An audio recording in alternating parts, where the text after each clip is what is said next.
Hello. I'm on my way to work. Thought I'd share some of my morning thoughts.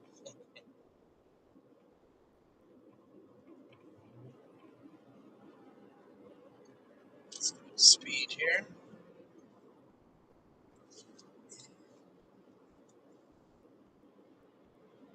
So, post Easter weekend, I hope everybody had a wonderful Easter. Um,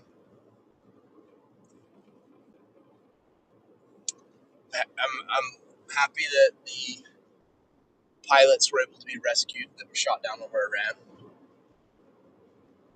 I'm not happy they were there. I don't think they should have been there, right? But I can be happy that they were rescued. I don't love that our troops are in harm's way in the way that they are. I don't, I don't think this is strategically a smart move. Also, don't forget about the Epstein files, like that. We can't forget about that. Holding people to account, the UFO, UAP stuff, the JFK, RFK, all those promised things that were supposed to be released. We need to make sure that we're not losing sight of the things that were supposed to happen. So, I saw a news article that popped up, and I think it was tied to the LDS General Conference that happened over the weekend for this particular topic. And it said that members of the Church of Jesus Christ of Latter-day Saints were fleeing the Republican Party in droves. And I think that, yeah, that is true, but I feel like that's a clickbaity headline that doesn't deal with the why. And I understand it's a headline, but it's super important to acknowledge that as both parties have become increasingly extreme in their core representation of themselves,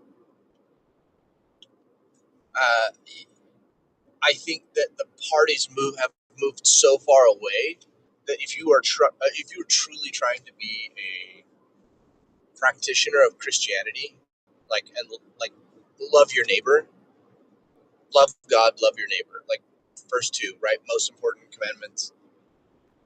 It becomes increasingly difficult to really practice that and exist within the ecosystem of the current party structure.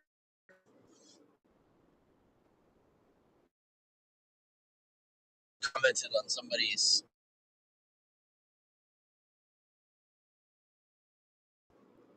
It's the conversation around DEI. There's this huge backlash within the Republican Party or the conservative movement against DEI.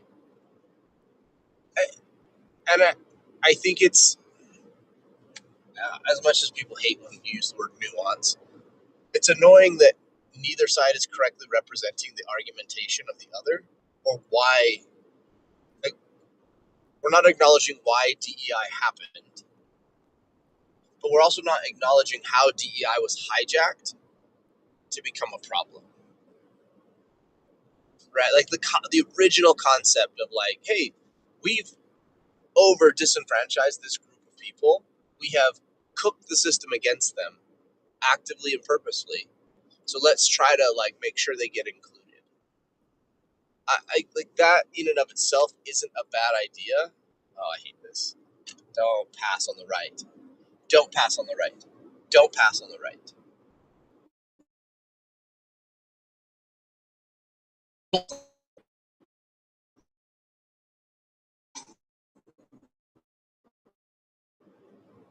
We're fine.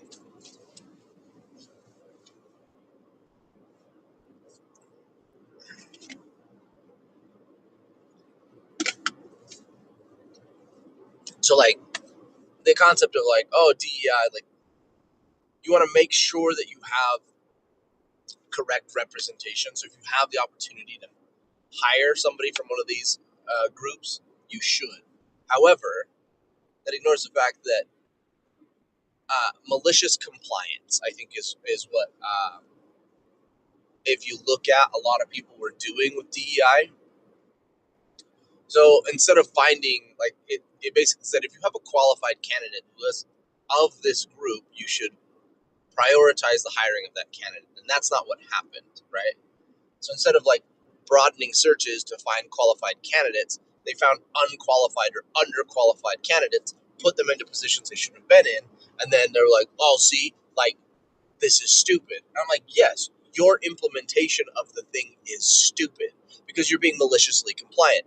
It's like when you're dealing with a kid, you ask them to clean their room and they pick up one thing off the floor and put it up on something else. And you're like, that's not what I meant, right? So it's annoying to see that. Did DEI go too far in certain aspects? 100%. So to say that it was a fully fleshed out idea, properly implemented, is incorrect as well. But this backlash against it is, I think, inappropriate as well. So I think for lots of people who are truly trying to practice, and this is from all denominations, who are truly trying to practice Christianity and live the commandments, it's really hard to be a Republican, especially when the Republican Party is led by somebody like Donald Trump, who is trying to couch himself as the Republican Party and as the arbiter of what they do.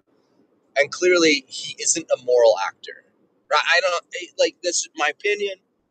I think empirically this can be proved out. He he will sleep with porn stars. He cheats on his wife. He's really unethical, probably illegal stuff. Everything that it looks like. I know that might be hard for some people to hear. I'm not trying to make a critique of the people who voted for him and tried to get a change, but he himself has never been a moral or a good actor.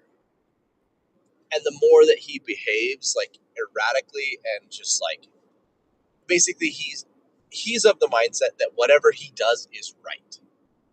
And that's not the case. And I think that becomes increasingly hard to exist in a party where he dictates what is to be MAGA, and like people that were all along for the ride are suddenly like that's not what I signed up for. Like I didn't sign up for all of these shenanigans. Like I wanted X, Y, and Z. Your promises on the campaign, release all those files of the people assassinated, and release all the UAP data, and we were going to make America healthy again, and we were going to be empirically smart, and we were going to do these things. The economy was going to get better, and then it seems that at every turn, once again, he has done almost 100% the opposite of what he said he was going to do. So I think increasingly it's hard for Christians, people truly trying to practice their religion, when they put their first principles of loving thy neighbor up, it is really hard. It's really hard to support somebody like that.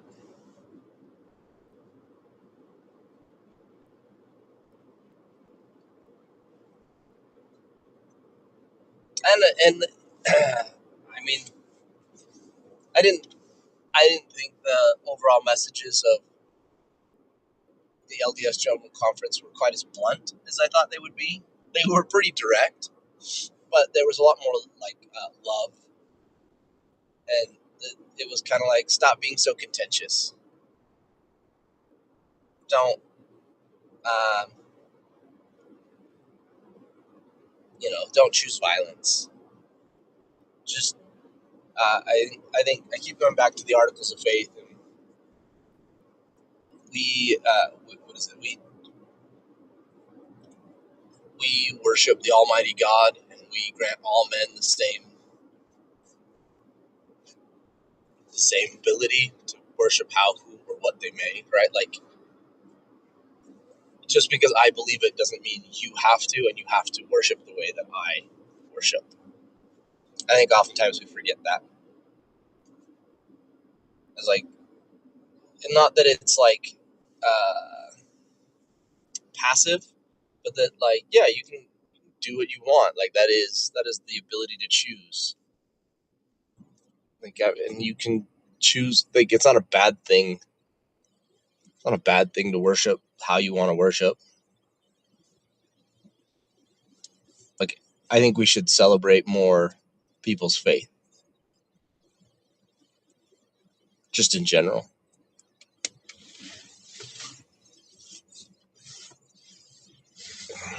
But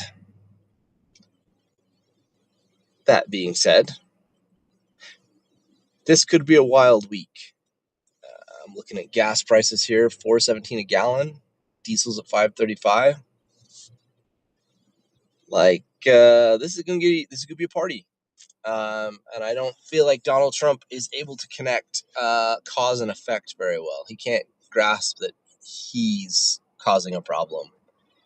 And I was trying to help. I was trying to do some math and talking to some coworkers about it the other day. And I said, if gas gets to $4.50 a gallon, that's about the time in 2008 that the crash like occurred. Because like they say, most Americans can't weather more than a $400 unexpected expense. But all these companies, in their greed, because like nobody operates on making their margin from what it costs them to make a product. They all are trying to operate in these just sleazy, take as much as you possibly can.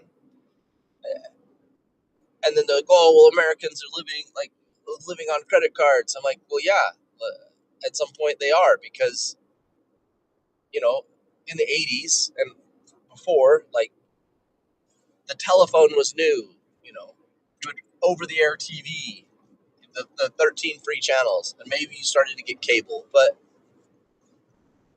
you didn't have quite as many, like, you didn't have internet, you didn't have cell phone, you didn't have, like, there are probably four more things that are constant monthly household expenses that didn't exist 50 years ago, 40 years ago. And then the price of housing, yeah, like adjusted inflation nonsense. No, cars were cheaper, homes were cheaper, and the percent of your income was higher. Like, you used to be able to get by on a minimum wage, kind of, right? That is not the, you can't even, if you worked full time, minimum wage right now, federal minimum wage, you couldn't find an apartment for the most part in Utah for a family. You have to have roommates. That is how it is. But I think these fuel prices are going to compound everything, and the people do real basic math really fast, way better than the government does, because they put it on the credit card, and when they're out of they don't have any more cash, they're going to start making choices on, do I make my car payment? Do I make my house payment? And the first thing they're going to start skipping is their house payment. Maybe some people start skipping car payments because there's so many car payments that are $1,000 a month that maybe they just skip on those. And then you're going to have a bunch of banks collapse because they're over leveraged on those. Because once they start repoing and the value of cars collapses, now you're in a whole new world, man. And I've made this argumentation for years now. Like, from the COVID era, banks over leveraged and oversold cars, and there's people that spent like 80 grand on a RAV4. It's like gross, but that car's not worth that, and so like that person can't keep making those payments. I don't know whoever authorized it. I don't know what bank ever was like, well, that's the market value. No, like, I don't understand why you said no. We're not going to over leverage and sell that car. We're not going to do a loan for that. If you want to burn your own cash on a bad decision, okay, that's you. But as the bank for the loan, we're only going to go the value of that car or less. So, I mean, but the banks won't hold any liability for their poor decision making, even though they're supposed to be the adult in the room. And I always get told, like, well, banks, if you want to spend it. I'm like, I have been told flat out by a bank multiple times, no. I tried to start a business fairly recently. I was going to acquire a business, and like I went in, I had a plan. I was looking at getting a loan, how much I needed, da da da da da, and they were like, no, no. They just flat out said no. I would have had to front the bulk of the money myself for a running business that was cash positive. I would have had to just front all the money myself. So I'm a little shocked because everyone's like, oh yeah, you can just go in and negotiate, and I'm like, that's weird because every time I've gone in for things like that, or I've said, well, I mean, they just tell me no. So I don't know what that is. So I don't. It just doesn't make sense to me that the bank will be like, oh yeah, we'll do that. I'm like, listen, I've been told no by the bank so many times. Oh, you can't afford that. You can't have that. You can't do that. We're not going to do that. So it just doesn't make sense to me that like some people get in these over leveraged positions with the bank when every time I've interacted with the bank, they've been like, no, you can't do that.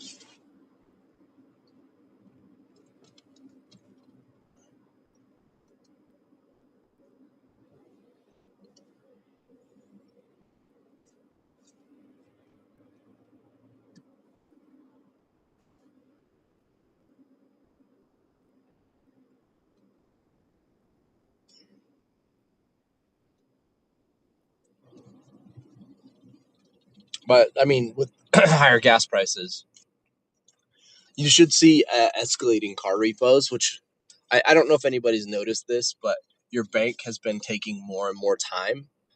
Like it used to be, you swipe your debit card, you see that the money's out of your account, and now suddenly the bank has slowed down. Like even on the weekends, like, and this bugs me is the automated system runs all the time. They just fake it that it doesn't, and so you're more likely to overdraft. You're more likely to do a bunch of things like that, and that bugs me a lot. And I think that's pretty immoral and pretty wrong.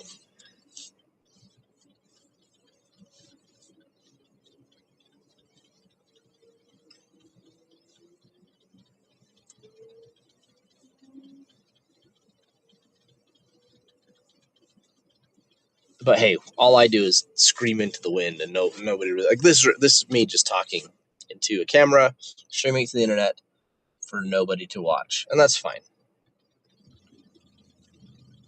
Maybe one day when I'm dead and gone, somebody will find these and be like, "Oh, interesting." They won't.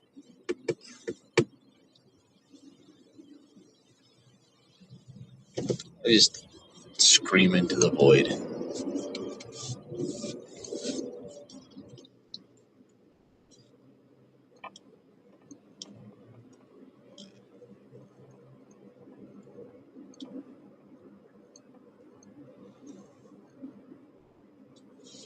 Man, wouldn't it be great if your politicians had to do this? Like every morning, they had to kind of talk about what their plan was for the day, and then at night they had to kind of do like a public recap to their constituents on here's what I did today, here's what I voted on, and here's why I voted on it that way, or here's the bill that I was working on and why and tweaks I made to it. Wouldn't that be fascinating? Instead of trading stocks on inside information, Blake Moore, or trying to give away public lands to private individuals, Mike Lee. Though, I am so appalled by especially conservative politicians for moral behavior or lack thereof. Like, I think Democrats or liberals aside kind of like ascribe to this kind of worldview that like they're a little more open to like the willy nilly and like their moral code is a little more open for like social interactions and morality and things like that. So I wouldn't necessarily like expect like a Democratic lawmaker who's in an open relationship or open marriage. Like that wouldn't shock me. Like I'm like, oh, that seems to be within their worldview and setting up their own rules. schools, whatever. When like conservative lawmakers behave like very unchristian like, or are just absolute, I'll say crap bags of people, it really bothers me because it's like BYU, the university. Like, oh well, why are you harder on their athletes than others? I'm like, because their athletes go to that institution and sign that they're gonna follow a code of conduct that is a higher code of conduct. So yes, I'm not holding them to a different standard than what they have already said that they're going to hold themselves to. Athletes at other schools, they don't have that same expectation. I do have a baseline expectation for them to behave like young professionals and like upstanding, young men. But like those that go to BYU, yes, I do hold them to a higher standard because they went to that institution that has the higher standard of moral and and moral behavior, right? They sign the honor code. I will, my dress, my appearance, my ex is going to follow this. So I don't find it unreasonable to hold people that sign up for a higher standard to hold them to that standard. So when politicians, especially from my supposedly from my religious group, behave very inappropriately, it really, really bothers me because it's like, hang on, like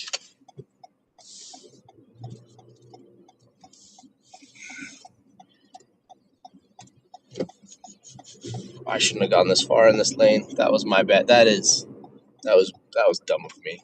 I shouldn't have done that. I should not have done that. That was wrong of me. Sweet.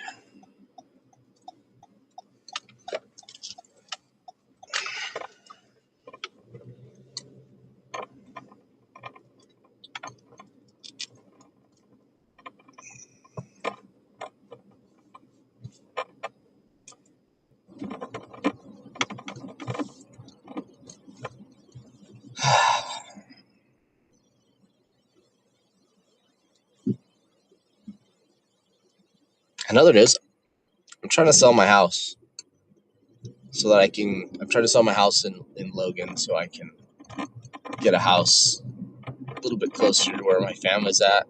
I'll just keep commuting.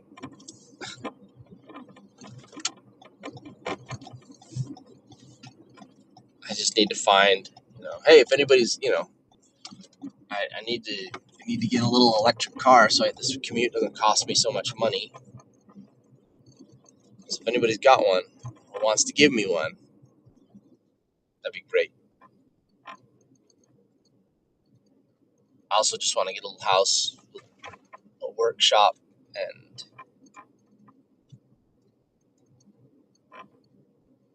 just tinker and build stuff. Have a garden, some chickens.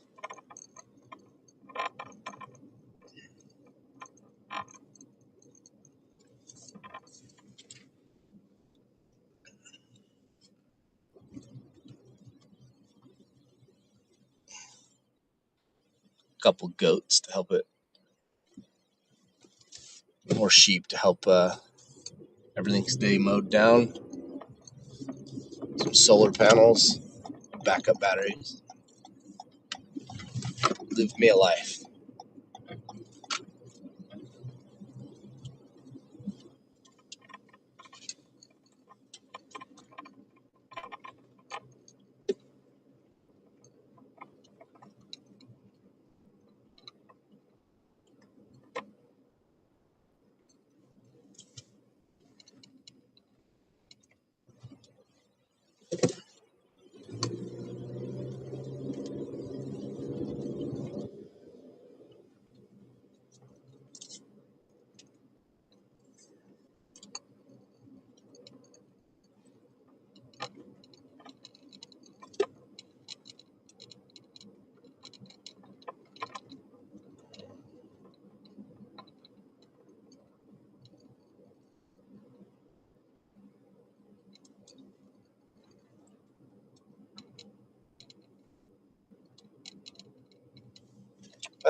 Sorry, I'm just sitting in silence.